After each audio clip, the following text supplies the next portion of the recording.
সংসার করলো, আপনার সাথে যেই স্ত্রী 60 বছর ধরে ঘর সংসার করলো, আপনার সাথে যেই স্ত্রী 20 বছর ধরে ঘর সংসার করলো, আজ পর্যন্ত আপনি আপনার নিজের স্ত্রীকে সেই অধিকার দিতে পারেননি, সেই মর্যাদা দিতে পারেননি যে অধিকার, যে মর্যাদা আপনার ধর্ম, আপনার দিন ইসলাম তাকে যা অধিকার দিয়েছে।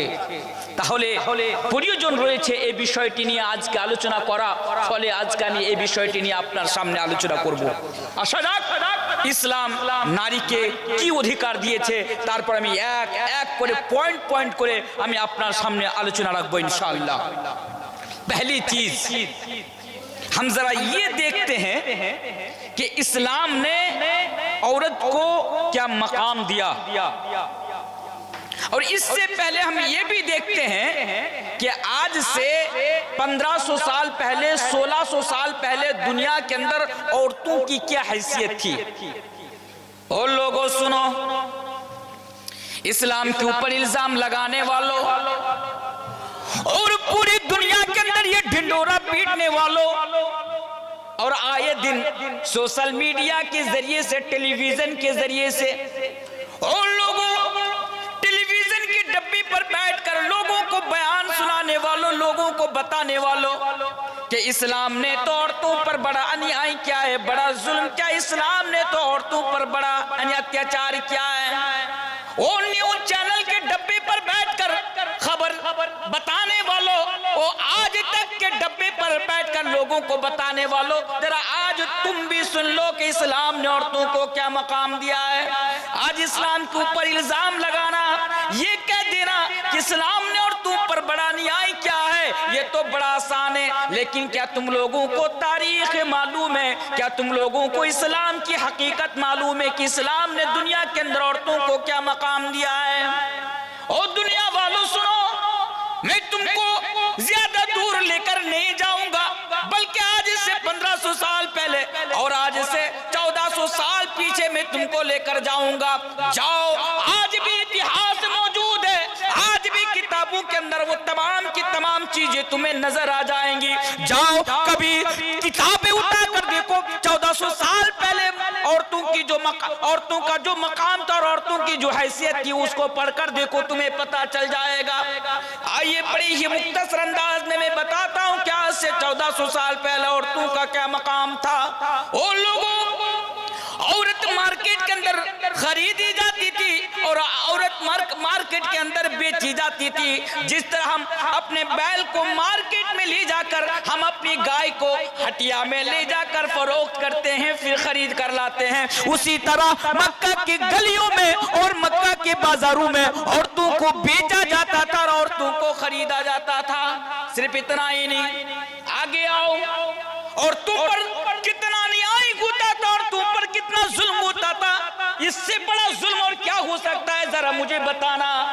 आहा, जब बाप की मौत हो जाती थी, बाप का इंतकाल हो जाता था, बाप मर जाता था, अगर जवान बेटा होता और उसकी सौतेली माँ होती तो एक बेटा अपनी माँ को अपनी बीबी बना लेता था। नऊजुबिल्लाहि मिन ज़ालिक। ओ दुनिया वालों सुनो, इस्लाम के ऊपर इल्जाम लगाने वालों सुनो कि एक बेटा अपनी माँ को बीबी बना लेता था, एक बेटा अपनी माँ से शादी कर लेता था। बताइए इससे बड़ा अपमान माँ के लिए और क्या हो सकता है। इस्लाम ही तो वो दीन है, इस्लाम ही तो वो धर्म है, इस्लाम ही तो वो मजहब है। कैसे माहौल में, जिस माहौल में लोग अपनी माँ से निकाह करता था, ऐसे माहौल में ऐलान किया। ओ दुनिया वालों सुनो, अपनी माँ को माओ से निकाह करने वालों, अपनी सौतेली माँ को बीबी बनाने वालों सुनो, कुरान कहता है कुरान कहता है कि ओ लोगों सुनो,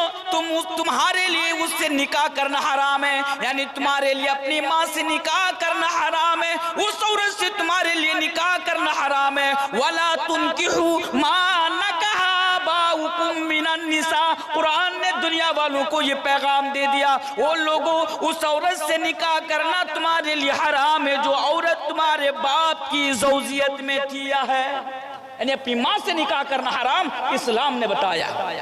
ओ लोगों सुनो, तुम्हें मैं कैसे बताऊं, आज मैं इस मुख्तसर सा वक्त में मैं कैसे बताऊं कि दुनिया के अंदर औरतों पर कितना अन्याय होता था, कितना जुल्म होता था। लोगों सुनो, बाप के मर जाने के बाद बाप की प्रॉपर्टी में, बाप की जायदाद में बेटी को हिस्सा नहीं मिलता था। वो लोगों, बेटियों को बाप की जायदाद में हिस्सा नहीं दिया जाता था। और अगर कोई औरत कभी खड़ी हो जाती, अगर कभी बेटी खड़ी हो जाती कि मेरे बाप की प्रॉपर्टी में मुझे हिस्सा चाहिए, मेरे बाप की जायदाद में मुझे हिस्सा चाहिए, तो उस औरत को मार दिया जाता, उस औरत को कत्ल कर दिया जाता और कहा जाता तेरी इतनी मजाल, तेरी इतनी हिम्मत कि तू हमारे सामने खड़ा होकर हिस्सा मांग रही है। ओ लोगों जरा देखो, इस्लाम आया, दुनिया इंसानियत को ये पैगाम दिया, दुनिया के लोगों को ये पैगाम दिया कि बाप के मर जाने के बाद बाप की प्रॉपर्टी में जिस तरह बेटा को हिस्सा मिलेगा, उसी तरह बेटी को भी हिस्सा मिलेगा। आपको मैं कैसे बताऊं कि कितना जुल्म होता था औरतों के ऊपर। अरे भूले गए चीज আপনাদের সামনে বাংলা বলতে হবে আমাকে, উর্দু বুঝতে পারছেন? समझ रहे हैं सब? औरतें समझेंगी? আচ্ছা, অসুবিধা হবে, কারণ বক্তব্য শুনতে অসুবিধা হবে, সিনেমা শুনতে দেখতে অসুবিধা হবে না ওদের হিন্দিতে বা উর্দুতে। अच्छा, इंशाल्लाह मैं बांग्ला भी बोलूंगा, আমি বাংলা বলবো ইনশাআল্লাহ। তাহলে নারীদের উপরে কত অন্যায় অত্যাচার করা হতো যে একজন বেটিকে, একজন মেয়েকে তার বাবার সম্পত্তিতে কোনো অধিকার দেওয়া হতো না। অধিকার দিল কে? আমাদের ধর্ম, ইসলাম তাদেরকে অধিকার দিল। আচ্ছা, আরেকটু আগে আসেন, কত অন্যায় অত্যাচার হতো আপনি জানেন? যে তারা একসাথে দুই বোনকে বিবাহ করে নিত, নাউজুবিল্লাহ মিন যালিক। আজকেও আমি জানি, নাম নিব না, আমি জানি অনেক মুসলমান আপনি এমন খুঁজে পেয়ে যাবেন আজকের ডেটেও কে একসাথে দুই বোনকে বিয়ে করে রয়েছে, নাউজুবিল্লাহ মিন যালিক। জামানায় জাহিলিয়াতের একটা কাজ ছিল, জামানায় জাহিলিয়াতে একসাথে দুইজন বোনকে, আপন বোনকে, সগি বহন, আপন বোন, এক বাপ এক মায়ের সন্তান, দুই বোনকে একই সাথে বিবাহ করে নিত। এই অত্যাচার, এই অন্যায় নারীদের উপরে করা হতো। অধিকার দিল কে? ইসলাম অধিকার দিল। ইসলাম আসার পরে বলল হুররিমাত আলাইকুম উম্মাহাতুকুম ওয়া আন তাজমাউ বাইনাল উখতাইন। ইসলাম বলে দিল এই পৃথিবীর লোকেরা তোমরা শুনে রাখো, একসঙ্গে দুই বোনকে তোমরা বিবাহ করতে পারো না। একসঙ্গে দুই বোনকে বিবাহ করা হচ্ছে হারাম। একসাথে দুই বোনকে নিজের জাউজিয়াতে রাখা যাবে না, এটা স্পষ্ট ভাবে আপনারা জেনে রাখুন। আচ্ছা, আরেকটা জিনিস আপনারা দেখুন কিভাবে অন্যায় অত্যাচার করা হতো। আজকেও 1400 বছর পূর্বেও আজকেও আমাদের নারী, আমাদের বাড়ির মা বোনদেরকে পিরিয়ড হয়, পিরিয়ড অবস্থায় জামানায় জাহেলিয়াতে যখন কোন নারীর পিরিয়ড হতো তখন তারা তাদের উপরে কত অন্যায় করতো আপনি জানেন? তাদের উপরে এতটা অন্যায় করতো যে ওই নারীকে তার স্বামী তার সাথে উঠা বসা, খাওয়া দাওয়া ইত্যাদি ইত্যাদি সব কিছু বন্ধ করে দেওয়া হতো এবং তাকে বাড়ির বাইরে একটি জায়গাতে রাখা হতো। আবার সেই যখন তার পিরিয়ড খতম হয়ে যেত, ভালো হয়ে যেত, তখন আবার সেই নারীকে নিয়ে আসা হতো। এই অন্যায় অত্যাচার হতো। এই পৃথিবীর লোকেরা শুনে রাখো, আমাদের ধর্ম, আমাদের দ্বীন ইসলাম এই নারীদেরকে অধিকার দিয়েছে। সেই সময় হযরত আয়েশা রাদিয়াল্লাহু তাআলা আনহা থেকে একটি হাদিস বর্ণিত আমি আপনাদের সামনে রাখি, তাহলে আপনারা বুঝতে পারবেন ইসলাম কি অধিকার দিয়েছে। আল্লাহ রাসূল বলে দিলেন, হে বিশ্বের লোকেরা তোমরা শুনো, তোমাদের স্ত্রীরা যদি হালাতে হাইজে থাকে, হাইজের অবস্থায় থাকে, পিরিয়ডের অবস্থায় থাকে, তাহলে তোমরা তোমার স্ত্রীর সাথে সবকিছু করতে পারবে। তোমার স্ত্রীর সাথে ঘুমাতেও পারবে, তোমার স্ত্রীর সাথে খাওয়ারও খেতে পারবে, তোমার স্ত্রীর সাথে সবকিছু তোমরা করতে পারবে। সেই যুগে আল্লাহ রাসূল বললেন শুধু একটাই কাজ করতে পারবে না, সেটা হচ্ছে তোমরা তোমাদের স্ত্রীর সাথে ওই অবস্থায়, পিরিয়ড অবস্থায় তোমরা মিলামেশা করতে পারবে না, কারণ এটা হচ্ছে ইসলামের দৃষ্টিতে হারাম। তাহলে এখানেও ইসলাম নারীদেরকে সম্মান দিল। শুধু বলল না, আল্লাহ রাসূল নিজের জীবনে প্র্যাকটিক্যাল করে আমাদেরকে আর এই পৃথিবীবাসীকে দেখিয়ে দিলেন। হযরত আয়েশা রাদিয়াল্লাহু তাআলা আনহা বলছেন, আমি যখন পিরিয়ডের অবস্থায় ছিলাম, जब मैं हालत हैज में थी, सही हदीस, हजरत आयशा के আল্লাহ রাসূলের স্ত্রী, জি আবু বকর মেয়ে আল্লাহ রাসূলের স্ত্রী হযরত আয়েশা রাদিয়াল্লাহু তাআলা আনহা, উনি বলছেন আমি যখন পিরিয়ডের অবস্থায় থাকতাম তখন আমি বর্তনের গিলাসের যেই জায়গাতে মুখ লাগিয়ে জল পান করতাম, আবার আমি সেটা আল্লাহ রাসূলকে দিতাম। আল্লাহর রাসূল ওই জায়গাতে, আল্লাহু আকবার, কি ভালোবাসা ছিল স্বামী স্ত্রীর মধ্যে। আপনারা কোনোদিন ট্রাই করে দেখেছেন? কখনো কখনো যদি আপনার আর আপনার স্ত্রীর মধ্যে ভালোবাসা বাড়াতে চান, তাহলে ওর ঝুটা আপনি একদিন খাবেন, ও আপনার জুঠা খাবে। জুঠা বুঝতে পারছেন তো? স্ত্রীর জুঠা তো খাওয়া যাবে, কিন্তু স্বামীর জুঠা কি খাওয়া যাবে? এই বিড়ি খোরের জুঠা খাওয়া যাবে? যাবে? মদ খোরের জুঠা খাওয়া যাবে? আচ্ছা, খাবে না খাবো, আমরা বিড়ি ছাড়বো না।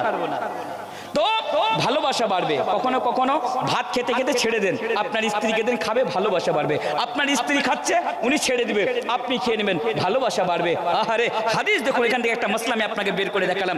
হযরত আয়েশা রাদিয়াল্লাহু তাআলা আনহা বলছেন যে আমি যখন পিরিয়ডের অবস্থায় থাকতাম, একটি মাংস, হাড্ডিযুক্ত মাংস বা হাড্ডিতে মাংসযুক্ত এমন মাংসকে আমি দাঁত দিয়ে ছিঁড়ে ছিঁড়ে খেতাম, আবার আল্লাহ রাসূলকে আমি দিতাম। আল্লাহর রাসূলও ওই জায়গাতে মুখ লাগিয়ে আল্লাহ রাসূলও ওই জায়গা থেকে মাংস খেতেন। তাহলে বুঝতে পারা গেল পিরিয়ডের অবস্থায় সব কিছু করা যাবে স্ত্রীর সাথে, শুধু একটাই কাজ করা যাবে না, আর সেই কাজটি হচ্ছে কি? সেটি হচ্ছে মিলামিশা।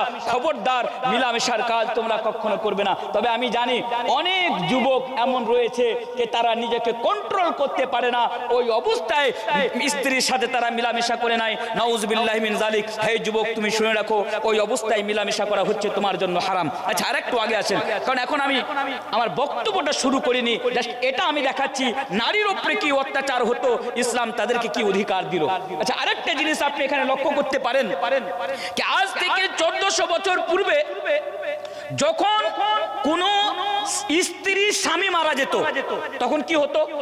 যখন কোন স্ত্রীর স্বামী মারা যেত, ওই স্ত্রীকে আজকেও আমাদের এই ভারতবর্ষের মাটিতে যে আজকে আমাদের নন মুসলিম ভাইরা রয়েছে, হিন্দু ভাইরা রয়েছে, এদের একটা প্রথা রয়েছে, সতী সাবিত্রী, একটা প্রথা। আজকেও ভারতবর্ষের বিভিন্ন জায়গাতে এই প্রথা চালু রয়েছে, আর আগেও সেটা হতো। তবে এই প্রথাকে খতম করেছে কে? ইসলাম এই প্রথাকে খতম করেছে। ইসলামই তো রয়েছে যে নারীকে অধিকার আর সম্মান দিয়েছে। নয়তো আপনি দেখুন যে যখন কোনো স্বামী যখন মারা যেত, তখন তার স্ত্রীকে ওই আগুনে জ্বালিয়ে দেওয়া হতো, বা ওই স্ত্রীকে দ্বিতীয় বিয়ে করার কোনো অনুমতি ছিল না। তার স্বামী মারার পরে তাকে 1 বছর বা 2 বছর ধরে একটি ঘরের ভিতরে তাদেরকে বন্দি রাখা হতো। তারা ওখানেই খাবার খাবে, ওখানেই থাকবে, ওখানেই ঘুমাবে, ওখানেই পায়খানা করবে, ওখানেই পেচ্ছাপ করবে, সবকিছু ওই জায়গার ভিতরেই করবে। এই অন্যায় অত্যাচার নারীদের উপরে করা হতো। ইসলাম যখন আসলো, নারীদেরকে অধিকার দিয়ে বলল, এই শোনো, যদি কোনো স্ত্রী, কোনো নারীর স্বামী যদি মারা যায়, মারা যাওয়ার পরে সে ইদ্যত কাটাবে, আর ইদ্যত কাটানোর পরে আবার সে বিবাহ করবে, তার জন্য বিয়ে করা জায়েজ রয়েছে। এই অধিকার আমাদের ধর্ম, আমাদের দিনে ইসলাম তাদেরকে দিয়েছে। আরেকটি কথা আমি শর্টকাট আপনাদের সামনে বলে যাই। আমার সামনে অনেক মোবাইল ক্যামেরা, অনেক মোবাইল আমার সামনে লাগা রয়েছে। একটি কথা আমি চ্যালেঞ্জ সহকারে বলে যাচ্ছি, কাউরে যদি মনে হয় মাওলানা তানভীর আলম ভুল কথা বলছে, এমন সন্তান যদি কোনো মায়ের পৃথিবীতে জন্ম দিয়ে থাকে, আমি সবাইকে উদ্দেশ্য করে এই কথা বলে যাচ্ছি যে তোমরা যদি বলো না ইসলাম নারীর উপরে অন্যায় করেছে, তাহলে তুমি আমার সামনে আসো, আমি তোমাকে প্রমাণ করে যাব যে ইসলাম, আজকে যে ইসলাম সম্পর্কে তুমি বলছো, এই ইসলাম নারীকে যা অধিকার দিয়েছে আজ পর্যন্ত কোনো ধর্ম দিতে পারেনি। চ্যালেঞ্জ সহকারে বলে যাচ্ছি, আজ পর্যন্ত কোন ধর্ম নারীকে ওই সম্মান আর ওই অধিকার দিতে পারে নাই যে অধিকার, যে সম্মান ইসলাম তাদেরকে দিয়েছে। আর কিয়ামত পর্যন্ত, কিयामत की सुबह तक कोई दूसरा धर्म औरत को वो सम्मान और वो मकाम नहीं दे सकता है जो सम्मान और मकाम इस्लाम ने औरतों को दिया है। তাহলে আজ পর্যন্ত কোনো ধর্ম দেয়নি, আর আজ পর্যন্ত কোনো ধর্ম কিয়ামত পর্যন্ত দিতে পারবে না। এটি স্পষ্ট কথা, আপনার ব্রেনের ভিতরে আপনি ঢুকিয়ে নেন। আর একটু আগে আসেন, আরেকটি কথা বলে আমি অধিকারের দিকে আপনাকে নিয়ে চলে যাব। আজ থেকে 1400 বছর পূর্বে, এখানে কথা বলবেন না প্লিজ।